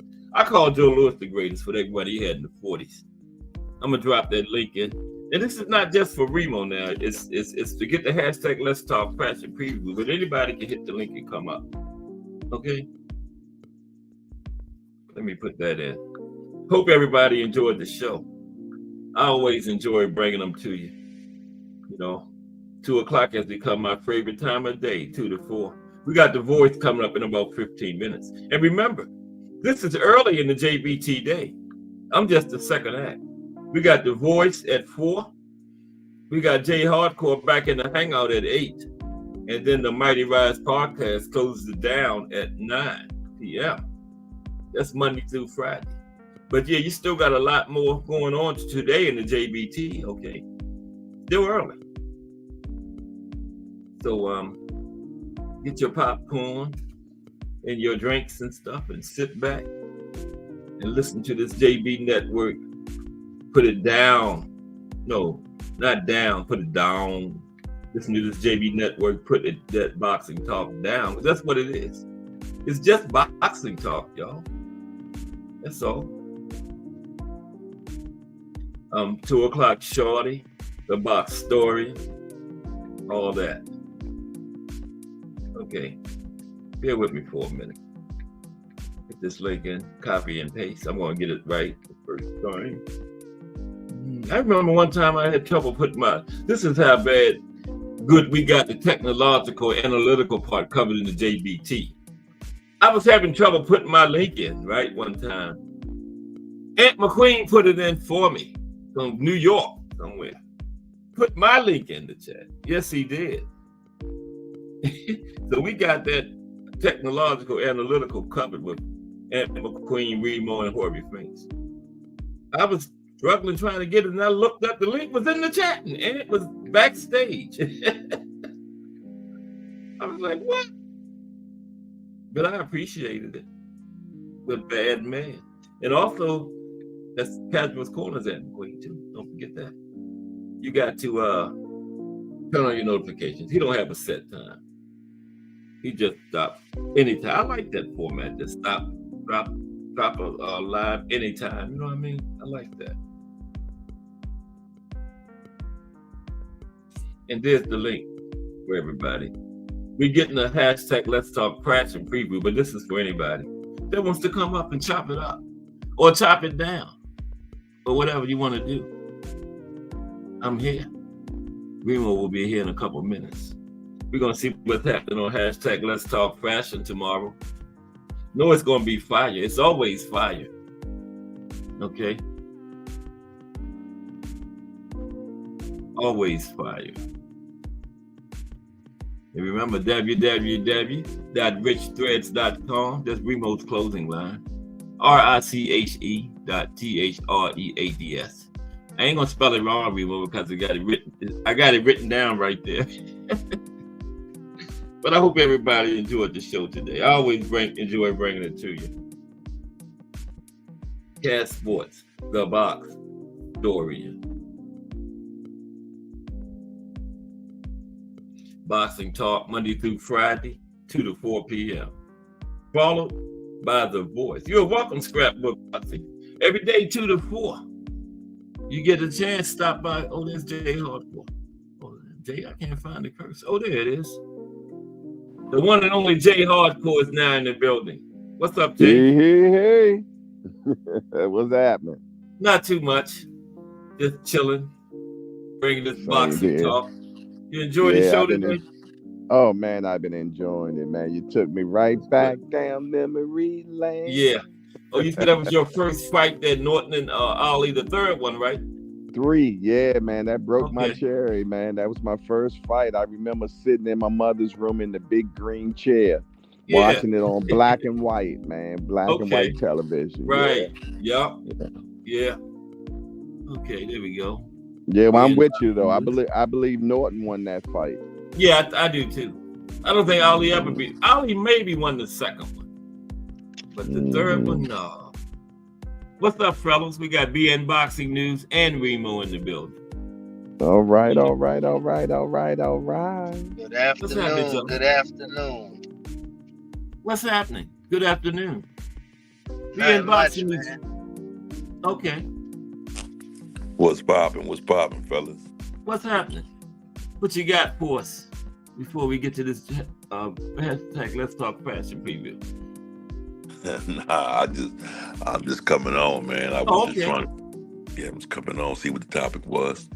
You you got any progress? Get your channel back out there yet?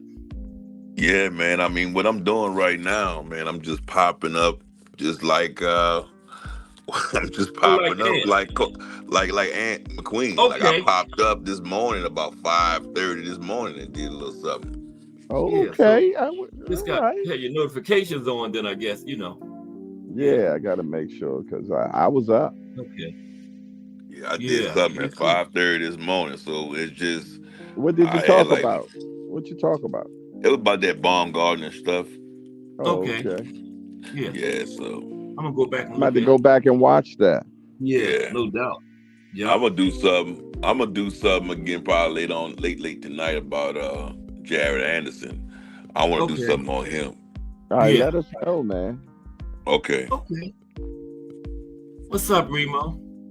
What's going on tomorrow? before I even get on tomorrow, man, it feel like I had like deja vu when I heard you say that he never beat Norton. I'm like, yo, did he say it earlier? Or am I dreaming? I have said it before. I said it before. Did you say it today? Because I felt as though I heard it today. I'm like, did he? I'm going boxing. I'm going boxing crazy, I think, man. Yeah. Okay, that's a good thing. It's happening. It's happening. But for tomorrow's show, I'm doing a little revisionist history, man, where we're gonna be discussing the return of the baggy era. It's currently going back that way, where the kids are wearing. I'm still in the baggy era, Remo. Listen, so that means you're in a safe space, and we're gonna talk about why and the different ways it could be done. I'm still in the baggy era too. Me too. That's how we go. This shit circle back. Y'all call it bell bottoms. We call it flared denim jeans. Like it all keeps recycling, and that's why I'm here to discuss it. Well, that's what we doing tomorrow. Okay. You got any guests tomorrow? No. Yeah, I spoke to. We sat down with a young dude from Pittsburgh that I actually helped get started with his brand 7 years ago. And from that point in time to now, he's done amazing things. And we just discussed his journey throughout our first collaboration and where he's at today with it. That's gonna be cool. Let's talk fashion. 10:30 right after the hangout. I mean 10 o'clock right after the hangout. 10 o'clock. No, the morning hangout. That is. Sorry, I let y'all down, guys. I don't got any more models this week though. Damn. Damn. We'll bring back the other one. We're bring back the other one. we working on something behind the scenes. I got one for you. You need one. Now y'all know Abdullah Mason's fighting this weekend, right? Yeah, he on the undercard. Yeah, we spoke about earlier this morning. You ever speak? Y'all ever get on a show and then somebody will say something and it just stick to your head, it just stick in your mind all day. You could just keep hearing it echo out all day. It's like Troy Graham said this morning that he stopped watching Mayweather, dude, and I just can't stop hearing that shit. Like, how can you stop watching Mayweather, bro? Like, damn. Yeah, who does that? Man, damn, Troy Graham is an alien, man. Serious, man. That boy from Pluto or somewhere. Stop watching Mayweather. Wow. He was must-see TV. Was it? That's when I was spending all my little change, man, to get down to Vegas, man. Facts. Shit, I was going broke trying to get down there, man. That was some of my favorite times, man. I'm gonna tell you, Mayweather week was something just different, yo. I mean, people were coming from everywhere to show up that week, man, and it was just amazing the whole time. Oh, there's old school. Yeah, that just being out there will make you into a boxing fan. It'll make a casual into a boxing fan if you wasn't. Yo, being that, bro, I'm telling you. I went to his last 6 fights, man. Only one I didn't go to is when he fought Conor McGregor. But I ain't go to that. That wasn't a fight. But the 6 fights that he had agreement with Showtime for that 300, I went to all 6 of them, man, and I had a damn ball, man.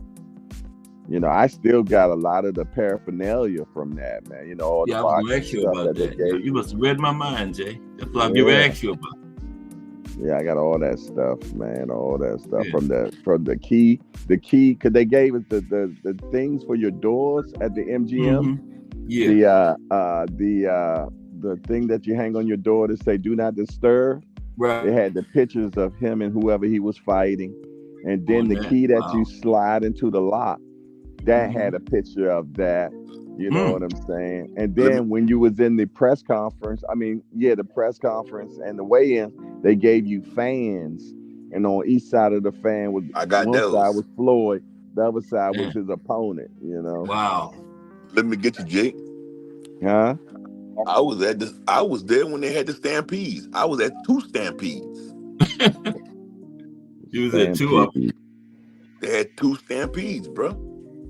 I don't remember the Basically, stampedes, when they but had a stampede at the MGM, what ended up happening was a big old picture fell off. It was on. Matter of fact, you can Google it and it'll come up. They had a picture on a wall that fell, and they thought it was a gunshot. I probably man! Right after a weigh-in. Right after the weigh-in. And I mean, people actually, like 26 people actually went to the hospital. People got stampede, bro. Wow. Yo, let me tell you something. At the time, I was a heavy gambler, right? So I had so much comps on my card, man. I mean, I had so much comps on my card, I couldn't even spend it all. I would take like a whole group of people to a steakhouse and eat, man. And man, we had so much damn fun. It was crazy. Damn. That's when I really got a chance to meet Bernard Hopkins, because Bernard Hopkins came and sat at our table, man, and had a long conversation with us. We was at Kraft Steakhouse in MGM. And that's the first time I had that Wagyu steak, man, and I fell in love with that thing, boy. What's up, Old School and Ant? Old School and Ant on the channel. What's up, everybody? What's up, Old School? I've never left the baggy era, bro. Every time I find a woman with a fine ass body and an ugly face, I break that bag out in a heartbeat. Lord, you know? You ain't talking about the brown paper bag area. You ain't talking about Hell that. Yeah. You talking about the pants. Never left the bag area, bro. You talking about a beer in a bag. Oh, you talking about Bugle Boys? What you talking about? Man, and as for that dude this morning. Oh, Lord. Yeah, how the hell could you egg that guy on? A man who says, oh, well, I support boxing behind the scenes. No, you don't. Teddy Atlas went all the way to Congress trying to get the damn boxing commission to change, but you have troll on YouTube and you try, but you won't pay for a fight? You support? No, bro, you ain't supporting a goddamn thing. You talking about Troy, Old School? Oh, bro, I wanted to go off so bad on that dude this morning. I said, no, I'm not going to do that in Jay's chat. I'm going to be good because I really wanted to chew him up. I think I had left out. I was kind of busy. I was in there for a little while, but I missed that. You got to go watch it, bro. And watch my comments. You'll see what I'm talking about. I literally wanted to get on that panel and chew him up. I was like, no, I'm not going to do that. I got to be nice. Who was it? Was it the Troy guy again? Talking about Troy. Okay. Yeah, I figured that. Troy Graham experience. Man, I mean, Troy's a troll, man. Well, you know what? He never said he stole the fights. So I didn't. That's why I didn't say anything to him about it. He didn't say he stole. He said he hadn't paid for a fight since the Mayweather fight. So if either he's not watching them or he's stealing them. One of the two's happening. Hey, I'm a steal it because I ain't paying for all of them. Look, I look at it this way. I will not watch a fight if I'm not gonna pay for it, bro, because I feel like I'm disrespecting the fighters by doing that shit. They gotta feed their kids, they gotta feed their family, they gotta pay for their trainers, the whole 9 yards. I'm not gonna do that to these guys. Okay. Well, damn that. I'm stealing. You a better man than me. I'm a thief. Right. Yeah, I get it. I'm gonna get there. These promoters don't be caring about our families and all that we gotta feed. But I ain't worried about the promoters. Hit us with these damn BS cards and all that. Better man than me, bro. Cause I get there when I can. Yeah, but they the culprits though, and a lot of these guys they be having them guarantees and all that other stuff. That's how they prevent that. I'll be honest with you. Pay-per-view and all that. Hey, listen, man. Hey Jay, what were you talking about a thumbnail? I don't even know what the hell a thumbnail is. Okay, remember when every time you want to watch a video on YouTube and it has a picture? Right. That's a thumbnail. Picture. That's what makes you decide if you want to watch the video or not. Okay, well, how do I do that with a phone? Okay, that's what I said. I will make your thumbnail for you. All you gotta do is ask me. All right. Okay. Yeah. All right. Well, look, when I finish with the video, before I post it, I'm gonna call you. Yeah, let me know what the video is about and everything. We'll come up with a thumbnail for it. Okay. It's gonna be about Haney and Ryan and this fight not selling. You gonna shit on it next week? Okay, so basically like what I did yesterday. Then okay. Yeah, fight week is coming up. Straight ahead. Yeah, everybody's been doing that video lately. Fast, man. Senior just did. Anybody look at the media workouts though? No, nobody. No, it's me. It's me. I've been on here the whole time, so I didn't catch the. It was at 1 o'clock. Oh, today? Okay. I'm gonna try and do it. I'm gonna try and do it as from a casual's point of view. I'm gonna check it out. I actually wanted to go to that fight, man. Freaking Ryan killed it all the way. No, bro, you want to blame somebody? Let's blame Oscar, bro, because Oscar, the fact that Oscar and freaking Ryan have been fighting is the reason Oscar put it over there on the East Coast. He knew that fight was not going to sell. Now, I don't think he thought it was going to be as bad as it is, as far as not selling, but it is that bad. And now he's stuck in a position because how is he going to pay for the undercard? If the fight don't make any money, he's got to pay Devin and Ryan first, and who's going to pay for the undercard? Yeah, but people are saying that it ain't Ryan that killed it, but believe it or not, bro, Ryan killed it, bro. Well, Ryan got pissed. Ryan wanted to fight on the West Coast because he knew it had a chance of freaking selling over there. He didn't want it on. He was probably hoping that if he made it up mess, Oscar would either move it or cancel it. The fact that Oscar ain't canceling, now Ryan's stuck in a position trying to gain ground, trying to get people to buy the fights, which is why he's probably putting out the training videos. Ryan don't care. Ryan got a guarantee. Right. Ooh-wee. Get that money. I think the other thing is this too. I think that Golden Boy, I think they did a disservice to the people by not announcing the undercard a little bit sooner. Who is the undercard? Garbage. He said garbage.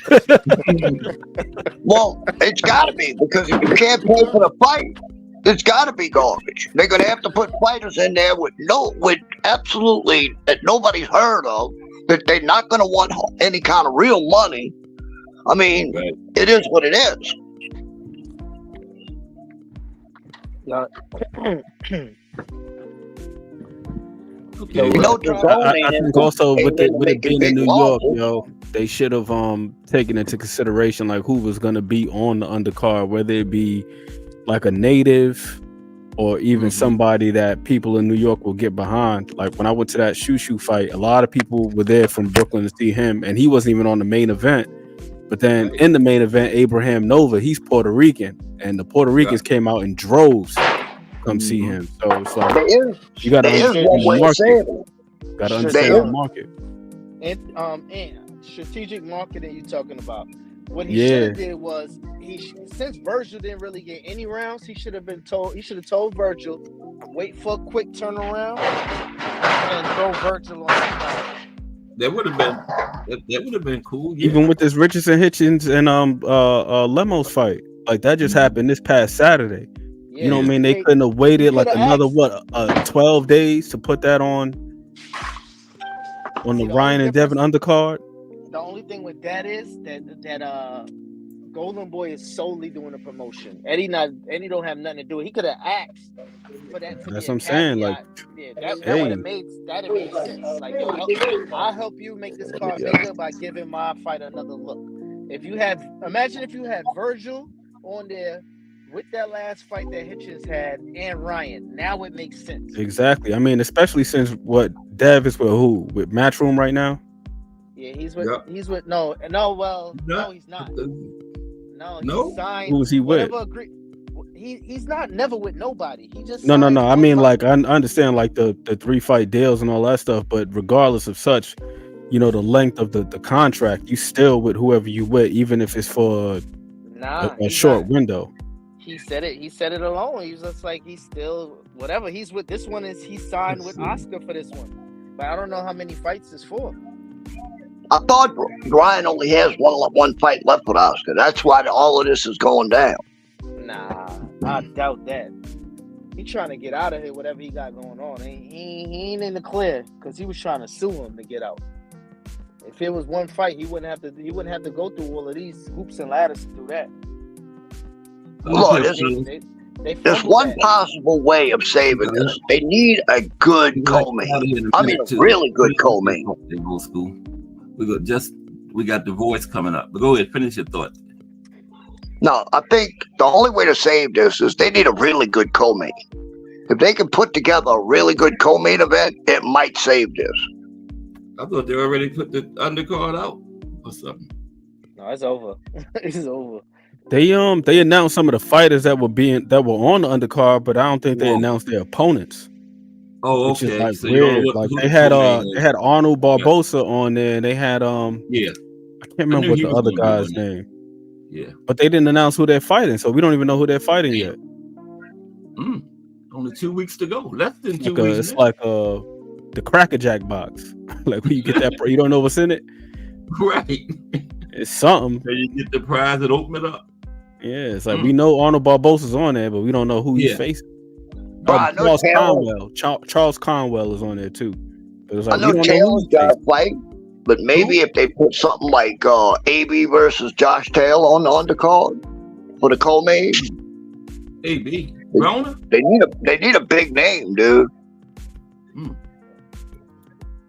Well, look here, fellas. We're gonna get ready to go over to the voice then. I appreciate everybody. Y'all be safe. See ya. You too. All right, guys. Don't forget that hashtag Let's Talk Fashion tomorrow. 10 p.m. right after the hangout. Okay. Who do you have in the building today? We had E-Class, Melanie Queen 27, Aunt McQueen, Old School hashtag JBT, Lonnie Lee hashtag JBT, Mike Rim, Scrapbook, Boxing, Freestyle Media Sports hashtag JBT, Remo hashtag Let's Talk Fashion hashtag JBT, J Hardcore hashtag JBT, Hardcore Boxing News, Mike Masick, Thomas Hill hashtag JBT, Al Booger, BN Boxing News, Skywalker Boxio, Miss Cass hashtag JBT, and their great panel, J Hardcore, BN Boxing News, Remo, Aunt McQueen, Old School. Appreciate you, gentlemen. Okay, another cast sports in the history books. The voice is probably already in progress. I'll see you over there in the hangout and on the Mighty Rods podcast when they shut the day down. Everybody have a good day. Cast sports.